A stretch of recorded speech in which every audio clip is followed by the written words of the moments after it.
Assalamualaikum warahmatullahi wabarakatuh.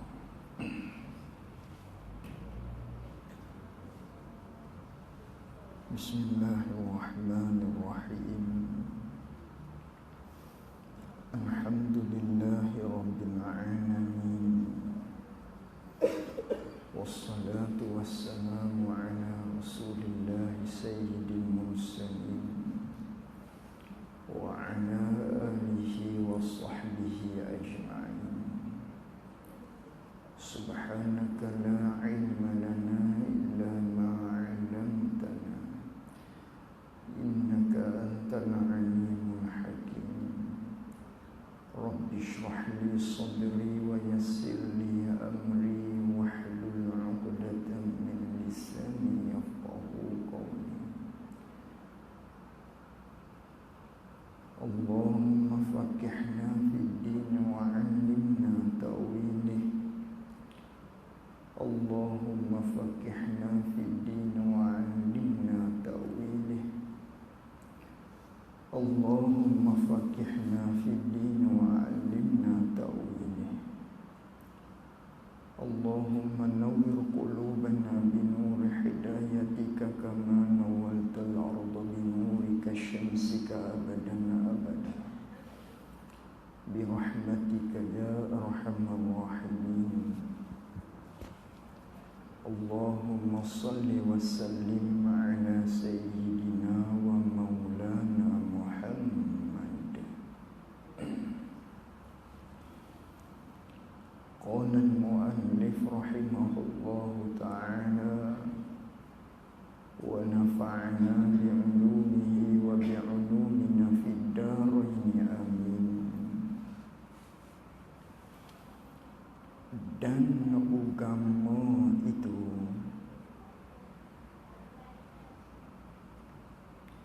ialah ibarat daripada perhimpunan segala hukum. Hukum yang dihantar akan dia akan segala hukum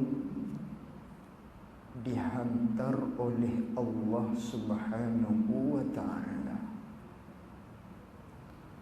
dihantarkan bagi segala hamba-Nya hamba Allah, hamba yang mukallaf, dihantarkan atas lidah Rasul-Nya Rasul Allah yang membawa akan mereka itu segala hamba Allah yang mukallaf tu kepada kebajikan yang kekal. Kita sambung muzakarah kita menerusi kitab Faridatul Faraid fi Ilmi Aqaid. Dalam katanya Syekh Ahmad, dan agama itu, ni dia nak ta'rifkan kepada kita apakah itu agama. Asal bicaraan kita berkaitan dengan kitab ni ialah ilmu tauhid. Maka asalnya nak bicara berkaitan dengan ilmu akidah. Oleh kerana sebelum ini beliau ada menyatakan kepada kita, beliau mentarifkan kepada kita pada awalnya, iaitulah berkaitan dengan apakah definisi ataupun ta'rif ilmu tauhid. Maka yang telah pun kita lalui dulu, ilmu tauhid ialah satu ilmu yang nak diperpegangkan di dalam hati kita. Dan ilmu tauhid ini dibangsakan kepada agama. Oleh kerana dulu ada sebut ilmu tauhid ni dibangsakan kepada agama. Lalu tu pada saat sekarang ni dia nak memperkenalkan kepada kita apa tu agama. Oleh kerana hari itu ada sebut ilmu tauhid, ilmu yang nak diperpegangkan, yang mana ilmu tauhid ni ilmu yang dibangsakan kepada agama. Lalu tu nak memperkenallah kepada kita apa tu agama. Oleh kerana disebut dah dulu agama, oleh kerana sebut, maka kena terangkan kepada kita semua apa tu agama. Agama yang diambil daripada perkataan ad-din, yang diambil daripada perkataan al-millah. Tu agama. Yang kita sebut hidup kita mesti bermatlamatkan agama. Hidup kita ni mesti berlandaskan agama. Apa tu agama? Agama tu lafaz. Lafaz daripada perkataan Arabnya ad-din, ataupun lafaz daripada perkataan Arabnya al-millah, yang diterjemahkan dengan agama. Lalu tu apa tu agama? Agama ni apa? Sebagaimana Nabi sallallahu alaihi wasallam bersabda di dalam satu hadis, wa inna hazihil millah, Nabi kata, dan sesungguhnya ini agama, kata Rasulullah, sataftariku ala 73, ini agama ni, kata Nabi, akan berpecahlah kepada 73 puak. Isnatani wa sab'una finnar, maka 72 puak daripada 73 tu ke neraka. Semuanya sesat agama tu. Wa wahidatun fil jannah, satu sahaja yang akan masuk ke dalam syurga. Wahiyal jamaah, maka iaitulah puak-puak yang dikelompokkan, yang dikenal dengan ahli sunnah wal jamaah.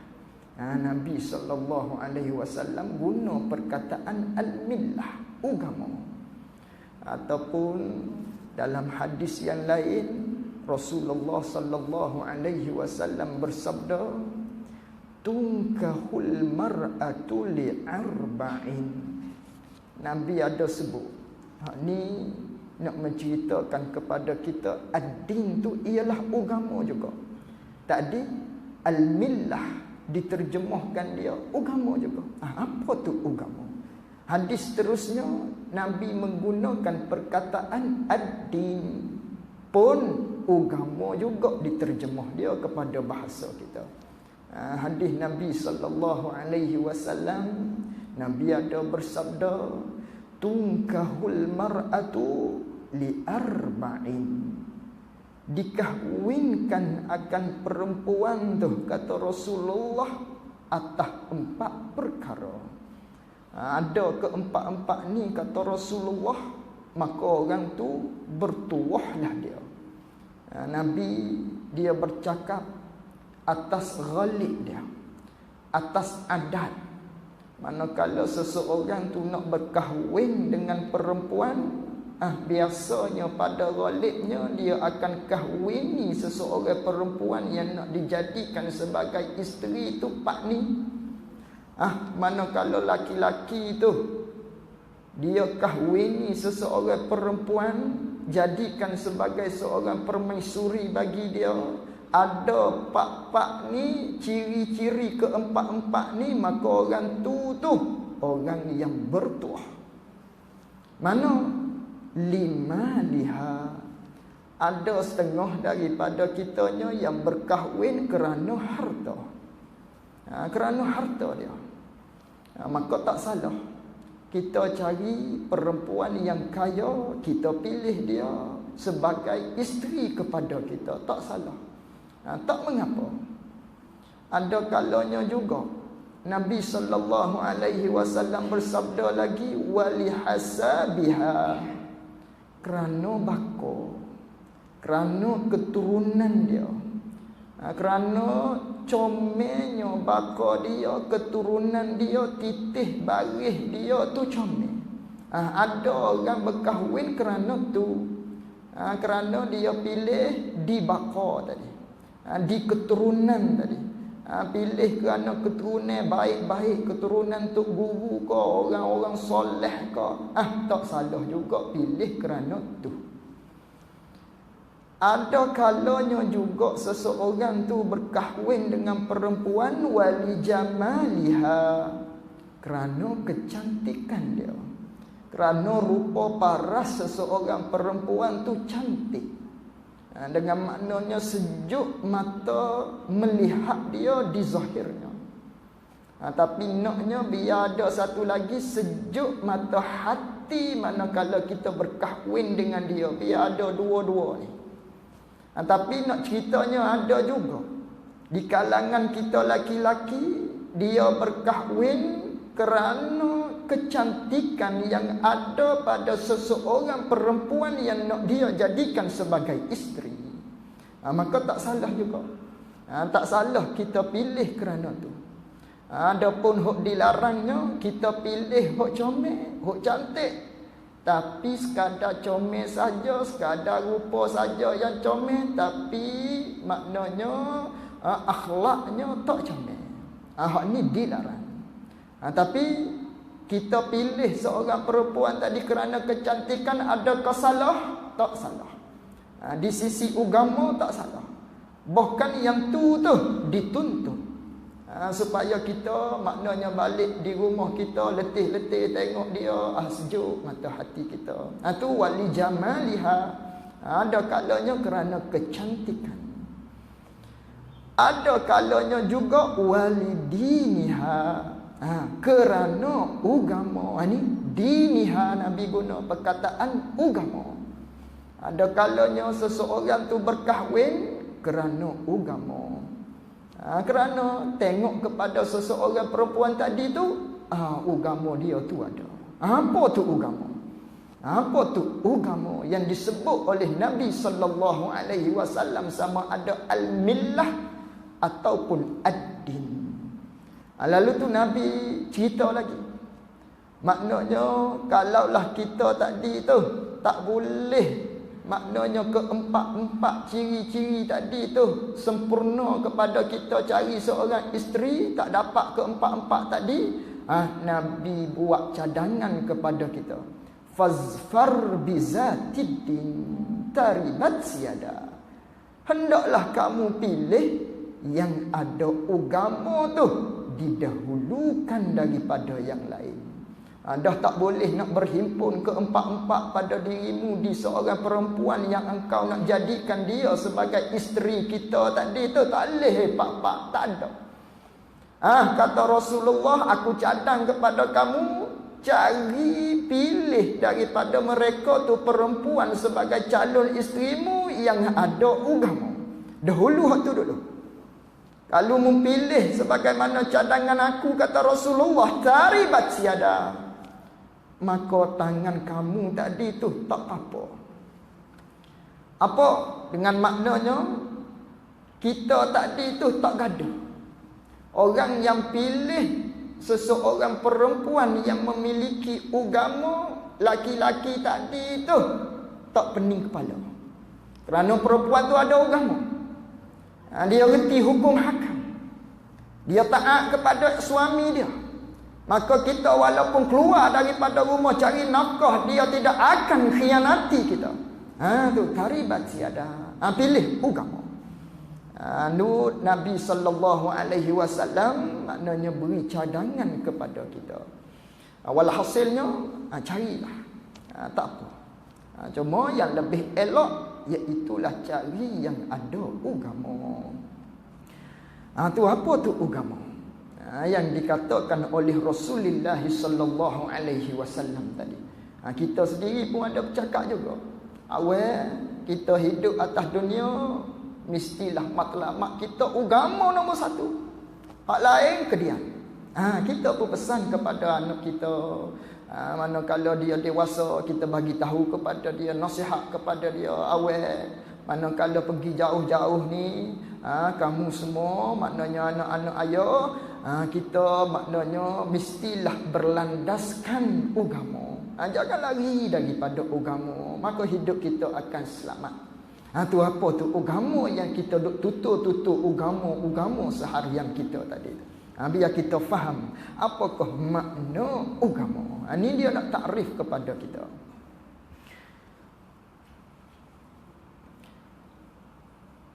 Dan agama itu yakni bermula takrif ataupun definisi maksud agama tu yang diterjemah daripada al-millah ad-din itulah.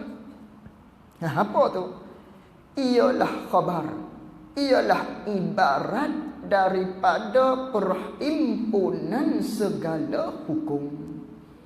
Agama-agama ni ialah ibarat, ialah satu percakapan, satu tuturan lafaz agama.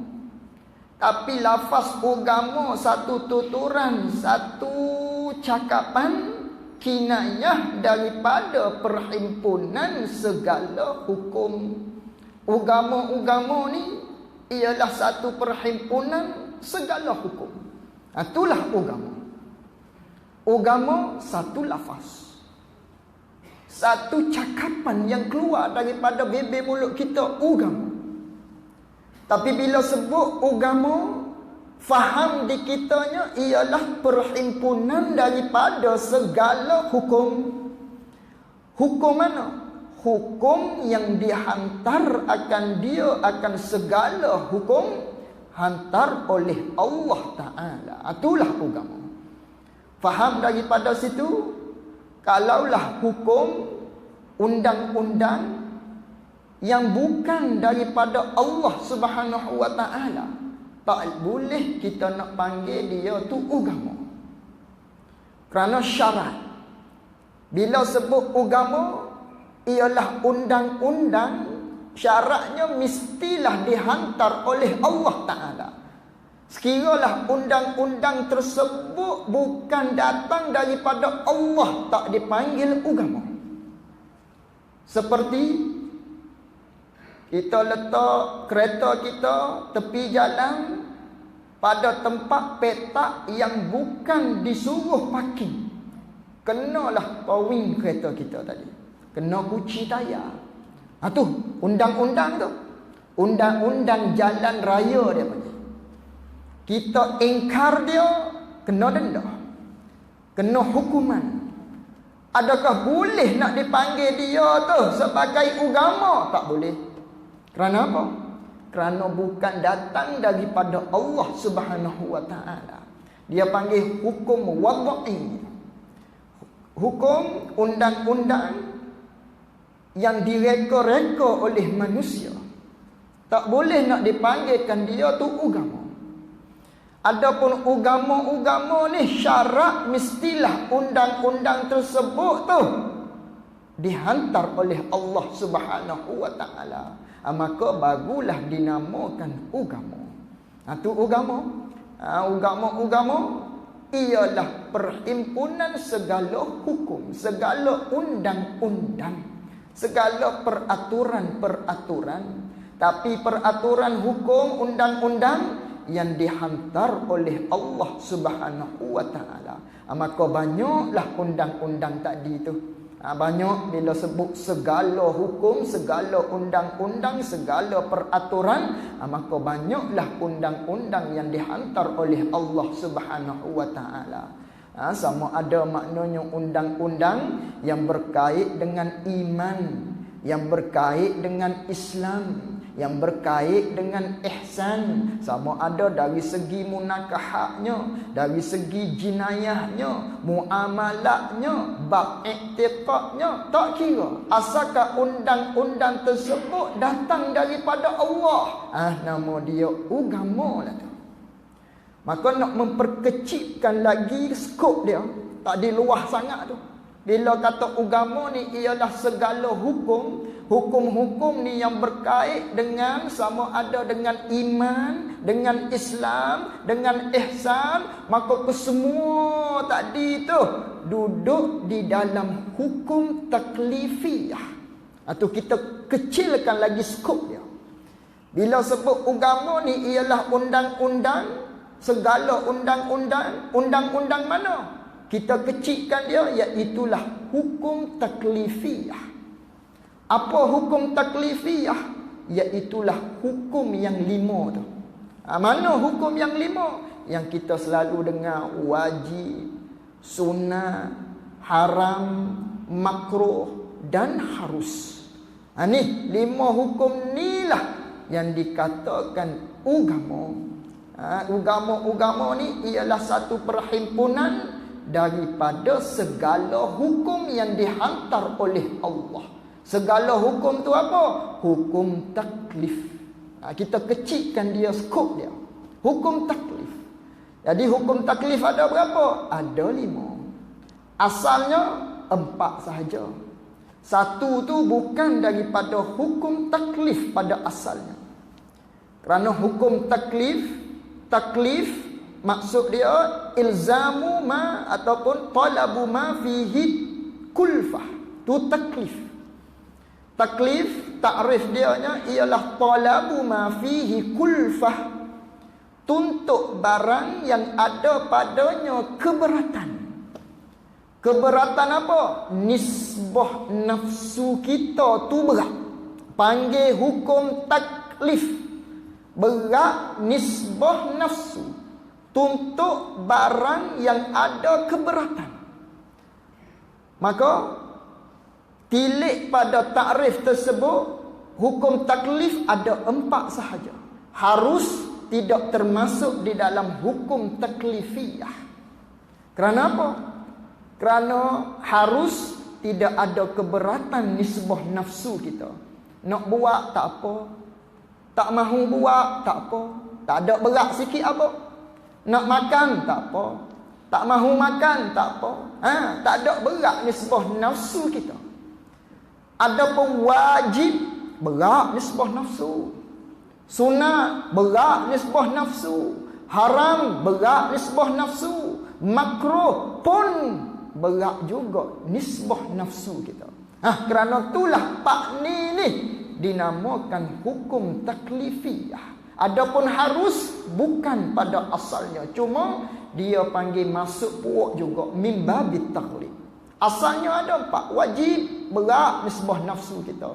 Apa wajib? Takrif dia ma yusabu ala fi'lih wa yu'aqabu ala tarki. Wajib ialah barang yang dijanji untuk diberi pahala bagi mereka yang menunaikan dia, wa yu'aqabu ala tarki. Dijanji seksa bagi barang siapa yang tinggal daripada buat dia. Itu wajib. Buat dapat pahala, tinggal berdosa. Tinggal akan diseksa oleh Allah Subhanahu wa taala dijanjinya. Maka benda tu masuk dalam kata berat nisbah nafsu kita. Tengok contohnya benda wajib.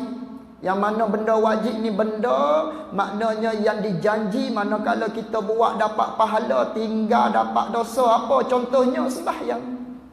Sembahyang 5 waktu ni benda wajib. Buat dapat pahala, tinggal berdosa, tinggal diseksa. Maka sembahyang tadi tu berat nisbah nafsu kita, benda wajib. Betapa ramai daripada kalangan kita yang tidak sembahyang. Kerana apa? Berat nisbah nafsu dia. Puasa, berapa ramai yang tidak berpuasa di dalam bulan Ramadan. Tiba bulan Ramadan, cari buat nasi sendiri. Itu berat nisbah nafsu dia. Sebab tu wajib ni benda berat. Ramai daripada kalangan kita yang tinggal sembahyang, yang tinggal puasa, yang tidak maknanya menunaikan zakat dan sebagainya. Kerana apa? Kerana nafsu dia berat untuk menunaikan hak-hak tersebut.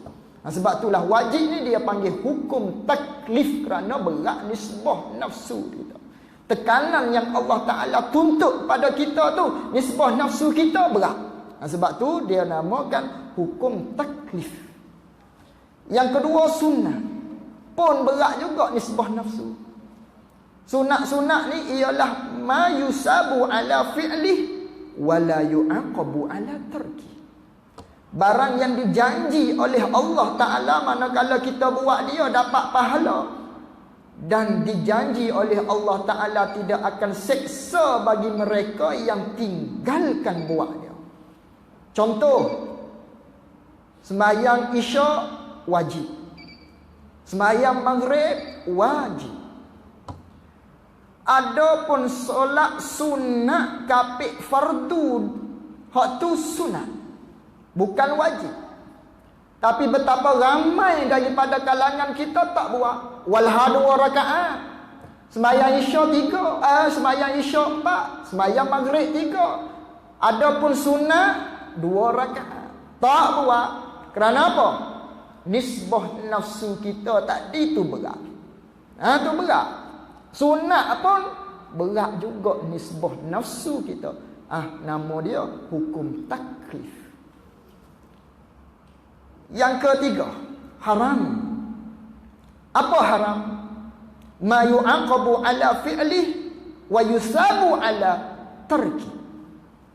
Barang yang dijanji oleh Allah Ta'ala akan seksa bagi mereka yang buat dia. Wa yusabu ala tarki. Dan dijanji nak beri pahala. Bila kita tinggal dia boleh pahala. Itu haram. Maka banyak benda haram. Berat nisbah nafsu kita, maknanya nak tinggal benda tu. Umpamanya tengok maksiat. Berat nisbah nafsu kita tengok maksiat. Nak tinggal dia tu berat. Tengok perempuan, berasa nak tengok, tak leh mata ni, tak tengok. Nak juga cuci mata dia kata. Kita pergi Mid Valley cuci mata sekali. Bukan cuci mata tu, mengotori mata kita. Istilah yang kita guna tadi tu salah. Cuci mata. Siapa kata boleh lihat perempuan? Ya, walaupun di perempuan tadi tu hukum dia maknanya boleh dibukakan muka dan juga pergelangan tangan dia. Balik kita yang melihat tadi tu haram. Haram kita lihat perempuan ajnabi, hatta pada mukanya ataupun pada pergelangan 2 tangan dia. Qaul yang muktamad. Tiba-tiba kita lihat dia, haram, berdosa. Dosa kita tengok dia tadi tu. Tapi hak bolehnya bila? Ketika mana maknanya kita ada azam di dalam hati kita, aku nak jadikan seseorang wanita ni sebagai isteri aku. Dia ada azam gitu. Agama syarak kita, undang-undang kita benarkan si lelaki tadi tu lihat pada wanita tadi. Lihat mana? Muka dan 2 pergelangan, bukan lihat tubuh. Lihat muka dia, lihat pada 2 pergelangan di benar. Asalnya haram. Haram kita lihat di muka dia. Haram lihat pada pergelangan tangan dia. Walaupun di dia boleh buka, kita haram lihat. Qaul muktamad. Tiba-tiba azam dalam hati kita, kita nak berkahwin dengan dia. Nak buat dia tu sebagai isteri kita. Dibenarkan oleh agama untuk lihat muka dia, untuk lihat pada pergelangan tangan dia. Lihat pada muka dia, untuk kita lihat kecantikan dia. Supaya kita tadi tu tak menyesal di hari kemudian. Kerana kecantikan ni dia fleksibel. Orang tu dia tengok, comel perempuan ni. Si B pula tengok, biasa aku. Tu fleksibel. Maka syarat kita, ajar kita, manakala kita nak berkahwin dengan dia, manakala kita nak buat dia tu sebagai isteri kita, sunat lihat, boleh lihat. Ketika tu saja boleh lihat. Boleh lihat pada muka dia, nak tengok kecantikan dia supaya kita tadi tu tak menyesal. Dan juga boleh lihat kepada pergelangan tangan dia. Nak tengok dia ni gemuk ke, kuruh ke, ataupun kulit dia gelap ataupun putih. Kerana kalau tengok muka putih, kadang-kadangnya tengok tangan lain pula. Dia boleh make up benda tu. Tu sunat tengok. Boleh tengok. Kerana apa? Satu hari Nabi SAW, maknanya ada seorang wanita di zaman Rasulullah SAW, dia nak pinang Rasulullah. Dia nak tawarkan diri dia dijadikan sebagai isteri kepada Rasulullah SAW. Ya Rasulullah, ambillah hamba ni sebagai isteri bagi baginda. Lalu tu Rasulullah tengok pada muka dia. Lepas Nabi tengok pada muka dia, Nabi berpaling kepada yang lain. Nabi berpaling ke arah yang lain. Lalu tu sahabat faham. Manakala Nabi tengok, Nabi berpaling ke arah yang lain muka dia, sahabat faham dah. Nabi tak nak ni. Nabi tidak mahu kepada perempuan tadi. Lalu tu ada daripada kalangan sahabat tadi bangun. Ya Rasulullah, dah Rasulullah tak mahu bagi pada hamba lah perempuan tu. Nabi pun tengok pada sahabat tadi. Mu nak kepada perempuan ni, mu ada apa sebagai mah kahwin dia? Dia kata tak ada apa-apa ya Rasulullah. Hanya aku adanya sehelai kain ni. Tu miskin sungguh sahabat Rasulullah pada ketika tu. Tu miskin pada zaman Rasulullah, fakir dia sampai tahap tu ada sehelai kain. Kita walaupun panggil fakir, walaupun panggil miskin, rokok ni duduk atas telinga dia ni. Estro ada depan rumah dia. Tu miskin kita. Miskin zaman Rasulullah hanya pakai sehelai kain saja. Ya Rasulullah, aku hanya punya sehelai kain saja. Kalau aku buat kain ni sebagai mas kahwin, mahar kepada dia, maknanya kalaulah kerak sikit, nampak paha aku. Kerak ke atas, nampak pusat. Tak boleh ya Rasulullah, tak ada harta aku. Lalu tu Rasulullah SAW kata kepada dia, mu baliklah dulu. Dah mu nak berkahwin tadi, mu balik dulu. Iltamis walau khatiman minal hadid. Mu cari, maknanya walaupun satu cincin yang diperbuat daripada besi sekalipun sebagai hantaran dia, tak apa. Lalu tu lelaki tadi pun berpaling daripada Rasulullah nak cari cincin yang Rasulullah sarankan walaupun besi. Nabi panggil pula, mari sini. Dia pun berpaling kepada Rasulullah. Rasulullah tanya, hal ma'aka minal Qur'ani syai'un? Adakah bagi kamu tu ayat-ayat Al-Quran yang kamu hafal, yang kamu ingat? Ya Rasulullah, tu aku ada.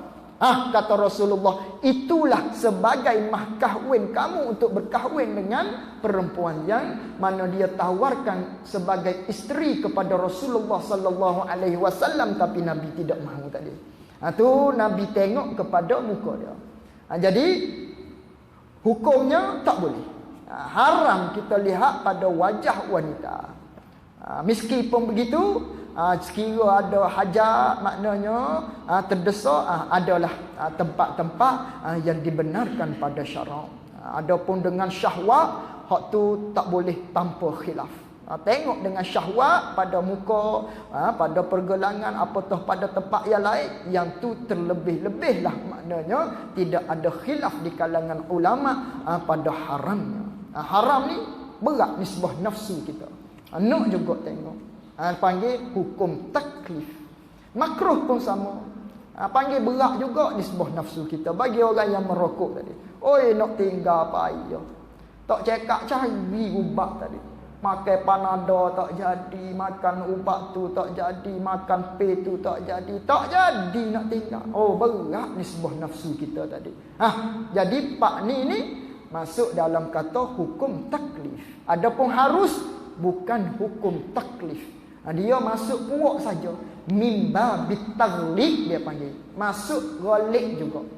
Masuk puak juga. Umpamanya kita kata seseorang tu bermusafir, ada 5 orang, maknanya dia pun berhentilah di R&R Geting Sport. Orang pun tanya dia, mari mana belakang ni? Mari daripada Kuala Lumpur, dia jawab. Walha ada satu orang daripada mereka tu, daripada Kedah umpamanya, ataupun daripada Perak umpamanya, daripada Selangor umpamanya, tapi dijawabnya daripada Kuala Lumpur semua. Walha ada seorang tu bukan daripada Kuala Lumpur, masuk puak juga dalam ramai-ramai. Harus pun sama. Asal harus bukan dinamakan hukum taklif. Jadi mudah-mudahnya undang-undang ni ada 5. Wajib, sunat, haram, makruh, harus.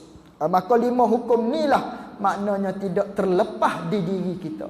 Sama ada kita berjalan, sama ada kita melangkah, sama ada kita gerak-geri, kita diam, kita gerak, kita tak boleh lepas daripada 5 hukum yang tersebut tadi. 5 hukum ni lah tak boleh lepas daripada kehidupan kita. Itu panggil agama.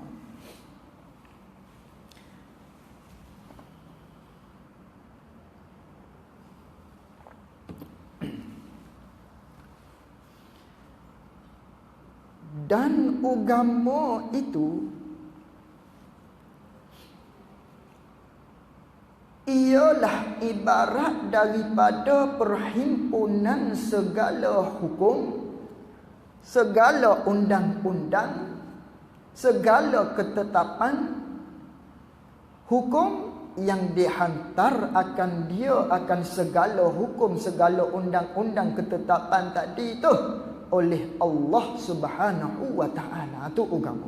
Agama ialah undang-undang yang datang daripada Allah. Adapun hukum, undang-undang yang bukan daripada Allah, bukan agama nama dia. Hantar-hantar tu pada siapa hantar undang-undang tadi tu? Bagi segala hambanya, hamba Allah yang mukallaf.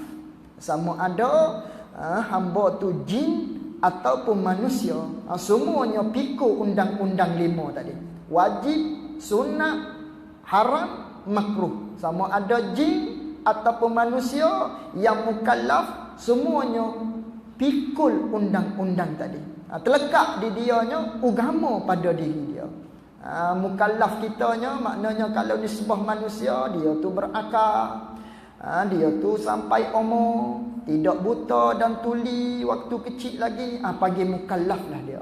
Adapun bagi nisbah jin, kata ulama, maknanya lahir-lahirnya dia ke dunia, terus jadi mukallaf terus. Tu jin. Adapun kita sampai umur, barulah panggil mukallaf. Hukum ni dihantarkan kepada segala hamba dia yang mukallaf, kepada hamba Allah Subhanahu wa ta'ala. Hantar-hantar tu adakah direct?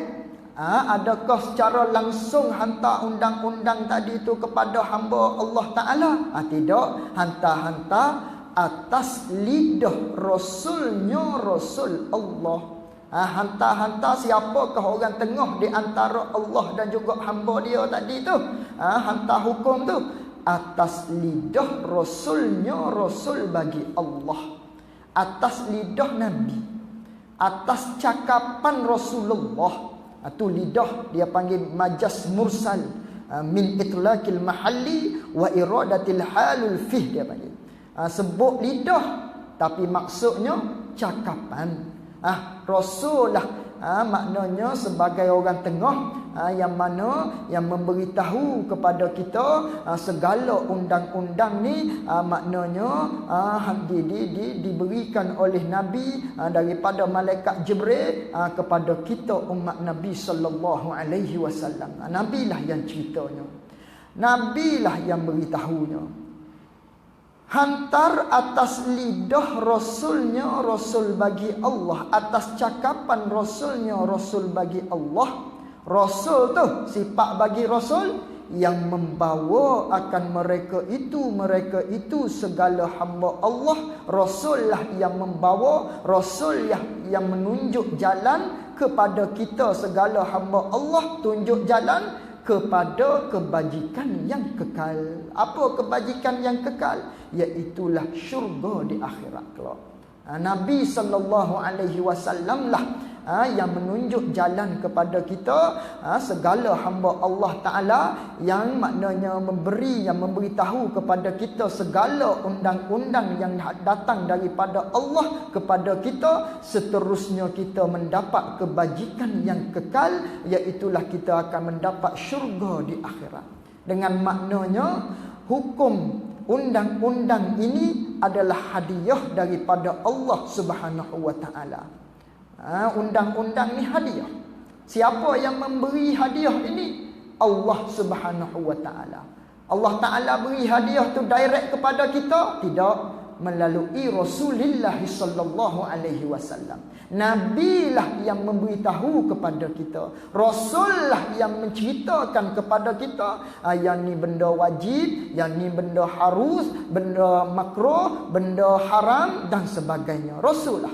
Sebagaimana firman Allah taala, Rasulan yatlu alaikum ayatillahi mubayyinatin linukhrijal ladzina amanu wa 'amilus solihat minaz zulumati ilan nur wa man yu'min billahi wa ya'mal salihan yudkhilhu jannatin tajri min tahtihal anhar khalidina fiha abada. Kata Allah Subhanahu wa taala, dan Allah taala telah utuskan kepada kamu rasul, yang mana rasul lah yang memberi penerangan tentang hukum-hukum Allah. Dan Rasul lah yang mengajak kepada kamu tu supaya kamu beriman, supaya kamu buat amal soleh. Rasul lah yang maknanya bawa kamu daripada kegelapan kepada lembah cahaya. Dan Rasul lah maknanya yang memberitahu kepada kamu semua, wa man yu'min, dan barang siapa yang beriman kepada Allah Subhanahu wa taala, lalu tu dia buat amal sebagai amal yang soleh, yudkhilhu jannatin tajri min tahtihal anhar khalidina fiha abada. Nescaya orang tersebut akan dimasukkan ke dalam syurga Allah Subhanahu wa taala bila selama-lamanya. Rasulullah yang memberitahu kepada kita.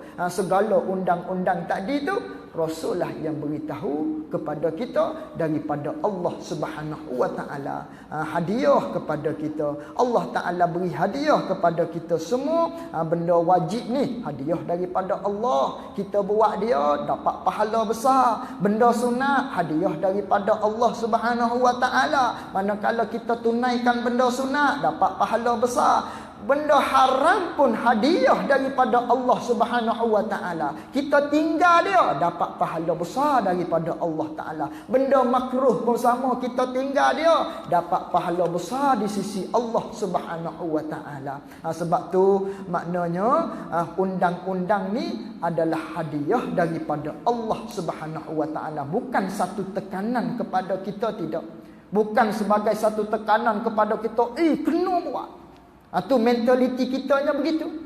Tekanan kepada kita ni benda wajib kena buat tak boleh. Tapi kita kena nilai di sisi yang lain. Kita kena tengok di sudut aspek yang lain. Apa dia? Allah Ta'ala nak beri kepada kita kebajikan yang sangat besar. Apa? Nilainya syurga di akhirat. Dengan benda wajib tadi kita tunai dia, pahala besar. Balasan dia syurga. Benda sunat yang kita buat tadi tu dapat besar ganjaran dia, syurga. Benda haram yang kita tinggal tadi tu kerana Allah Subhanahu wa taala, balasan dia besar, syurga oleh Allah Subhanahu wa taala. Jadi semua ni undang-undang yang dihantarkan oleh Allah Subhanahu wa taala kepada kita hamba dia merupakan hadiah yang besar kepada kita, dengan bahawa kita akan mendapat syurga Allah Subhanahu wa taala manakala kita buat benda-benda tersebut. Kita buat dia, maka dapatlah kita syurga di akhirat kelak. Itulah maknanya undang-undang ni, agama ni ialah undang-undang yang datang daripada Allah Subhanahu wa taala kepada kita. Itu agama dia bagi. Dan segala tanda agama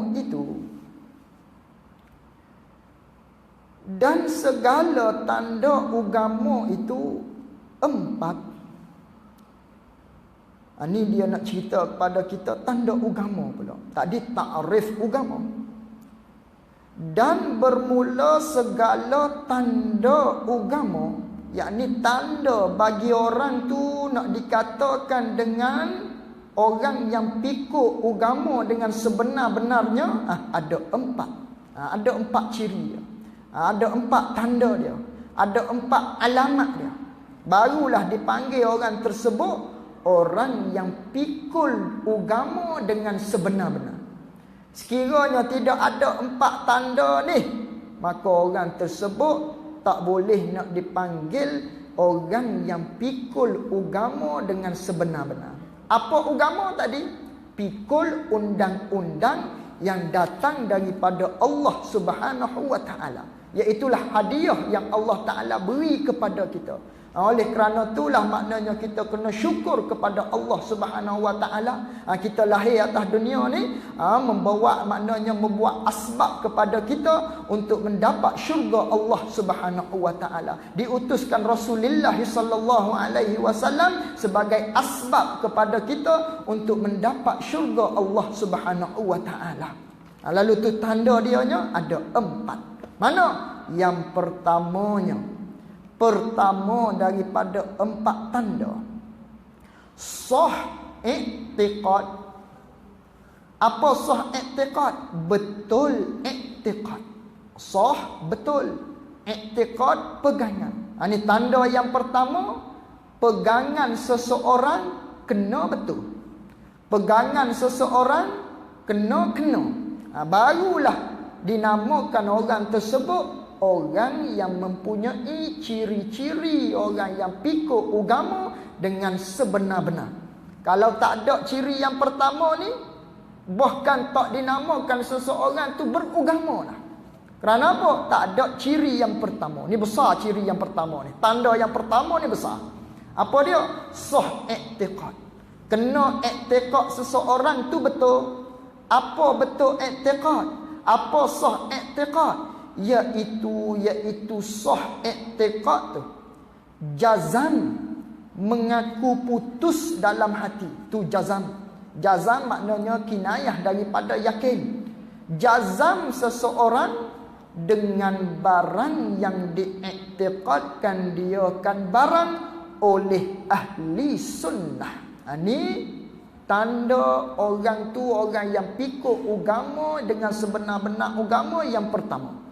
Bahkan kalau tak ada tanda yang pertama ni, tak dinamakan orang tu orang yang beragama. Kerana besar sangat ciri yang pertama ni. Mesti kena iktikad kita tu betul. Manakala iktikad kita tu betul, dinamakan kita orang yang mempunyai agama. Kalau tak ada iktikad yang betul, bukan kita tu orang beragama. Walaupun nampak pada zahirnya sembahyang, sujud dan sebagainya, pada hakikatnya tidak beragama dia. Kerana tidak ada tanda yang pertama, iaitulah sah i'tiqad. Apa sah i'tiqad? Jazam. Mengaku putus dalam hati dia. Ada keyakinan dalam hati dia dengan barang yang diiktikadkan dia kan barang oleh ahli sunnah wal jamaah. Sebaliknya, kalau dia yakin juga dalam hati dia, tidak membetuli dengan akidah ahli sunnah wal jamaah, tak dinamakan dia orang yang beragama. Naknya yakin, tapi yakin dia tu dengan perkara-perkara yang diperpegangkan oleh ahli sunnah wal jamaah. Tapi kalau dia yakin dalam hati dia, yakin juga dalam hati ni, tak membetuli dengan akidah ahli sunnah wal jamaah. Contohnya, orang dia iktikad dalam hati dia Allah Ta'ala tu sama dengan makhluk umpamanya. Bukan dia tu ada ciri yang pertama. Dia iktikad dalam hati dia Allah Ta'ala bertempat umpamanya.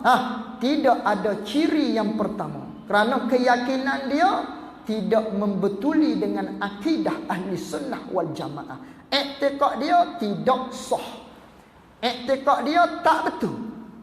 Ciri yang pertama, kena iktikad dia betul.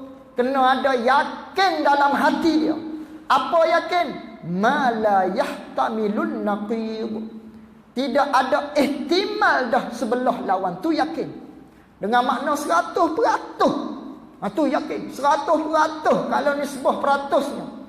100% dia beriktikad dalam hati dia, membetuli sebagaimana pegangan ahli sunnah wal jamaah. Barulah iktikad seseorang tadi tu, iktikad dia betul. Sebaliknya dia yakin 100%, tapi keyakinan dia Allah Ta'ala bertempat. Maka Allah Ta'ala bertempat keyakinan dia yang ada dalam hati dia tu, walaupun yakin, tapi tak membetuli dengan akidah ahli sunnah wal jamaah, maka tidak dinamakan dia tadi tu orang yang beragama. Ni banyak. Ada satu video maknanya. Dia i'tiqad maknanya, kalaulah dari segi percakapan dia tu, di lafaz Allahu Akbar dengan makna Allah besar, besar begitu. Tu besar begitu. Dalilnya manakala dia bercakap, manakala dia hurai Allahu Akbar, Allah Maha Besar, dia kata tengok kita ni dia tu. Dia buat bandingan dia dengan laptop. Tu, dengan komputer riba tu dia buat bandingan. Tengok kita ni dia tu. Kita ni besar kan? Besar. Laptop kecil. Manakala laptop kecil, huruf-huruf dia Q, Y, W, manakala kita besar kita nampak semua tu. Allah Ta'ala pun begitu dah. Allah Ta'ala Maha melihat dia, Maha mengetahui. Kalau Allah Ta'ala kecil, kata dia, bagaimana dia nak melihat makhluk-makhluk dia? Buat bandingan begitu. Buat bandingan Allahu Akbar dengan makna besar juzuk tu. Maha suci Allah. Ini dari segi percakapan dia, i'tiqad dia tu bukan daripada ahli sunnah wal jamaah. Kerana Allahu Akbar yang dimaksudkan dia kasratul ajza, banyak juzuk Allah Ta'ala.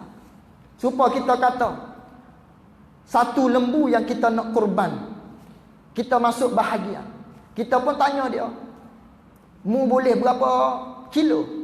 Oh, aku boleh 4 kilo 4 kilo je boleh bahagian untuk aku. Mu? Oh, aku 10 kilo. Apa kita faham? Lembu yang dimiliki oleh 10 kilo tadi tu kasratul ajza. Satu lembu dia lembu yang besar. Adapun si B tadi lembu dia kecil. Tu satu lembu tadi tu mempunyai beberapa juzuk. Maka Allahu Akbar, bila sebut lafaz Allahu Akbar, Maha Suci Allah, daripada berjuzuk dengan makna tadi. Sebab tu kita belajar di Wahdaniyah. Apa tu maksud Wahdaniyah? Wahdaniyah, esa Allah Ta'ala pada zat, esa Allah Ta'ala pada sifat, esa Allah Ta'ala pada perbuatan. Keluar dua makna yang lagi kita akan datang huraian dia.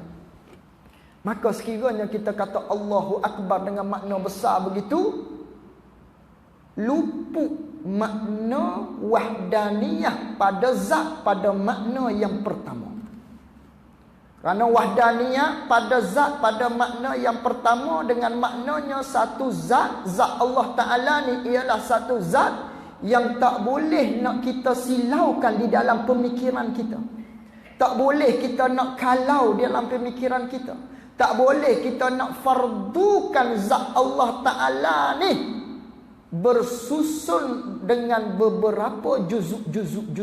Tak boleh. Itu wahdaniyah pada zat makna yang pertama. Maka orang yang kata Allahu Akbar, Allah Maha Besar dengan makna besar yang sebagaimana yang dicontohi oleh dia tadi, maka dia syirik pada Allah Subhanahu wa Ta'ala, syirik pada wahdaniyah, pada kata kul huwallahu ahad. Dia kata kepada kita maknanya tawassul tu syirik. Dia sendiri dah syirik tadi. Syirik pada zat Allah Subhanahu wa Ta'ala dari segi i'tiqad dia. Maha suci Allah. Tu sebab itulah kena mengaji sifat 20 ni. Tu salah besar kita kata tak wajib belajar sifat 20. Kalau kita kata tak wajib belajar sifat 20, orang akan jahil pada mengenali Allah Subhanahu wa Ta'ala. Kerana itulah di dalam kitab Misbahul Munir awal-awal lagi di baris bawah tu, awal-awal lagi dia kata di antara setengah daripada kelompok yang sesat ialah mereka yang mengatakan tidak wajib belajar sifat 20. Ia sungguh sesat sungguh. Sesat tak sesat oleh kerana tak belajar sifat 20, syirik kepada Allah Subhanahu wa Ta'ala. Allah Ta'ala besar-besar begitu, Allah Ta'ala kecil. Bukan dengan makna tu Allahu Akbar. Allahu Akbar dengan makna besar pangkat Allah. Seperti kita kata, "Oi, kerana apa ni duduk pakat-pakat gotong royong ni?" Oh, dia kata, "Hari ni sekejap lagi pukul 3, ada orang besar nak datang." Tu dia kata, "Ada orang besar nak datang." Mari-mari kecil saja tuan dia. Besar mana? Tadi kata orang besar, kecil ni besar pangkat. Itulah kita kata Allahu Akbar, Allahu Akbar, bukan dengan makna besar-besar gitu. Ni ada ni dalam video. Awas, jangan sesekali maknanya kita beriktikad dengan iktikad sedemikian. Kembali pada iktikad kita, iktikad ahli sunnah wal jamaah. Bagaimana? Dengan mempelajari betul-betul di dalam kitab Faridah ni umpamanya. Tak kira lah kitab-kitab mana, Baqaratul Amani pun sama. Supos saja huraian dia. Ni tanda yang pertama, kena iktikad kita tu betul. Rasanya setakat itu sajalah dulu. InsyaAllah kita akan sambung pada minggu yang kelima, 30 hari bulan nanti insya-Allah. Wallahu a'lam wa ilmuhu wa atam.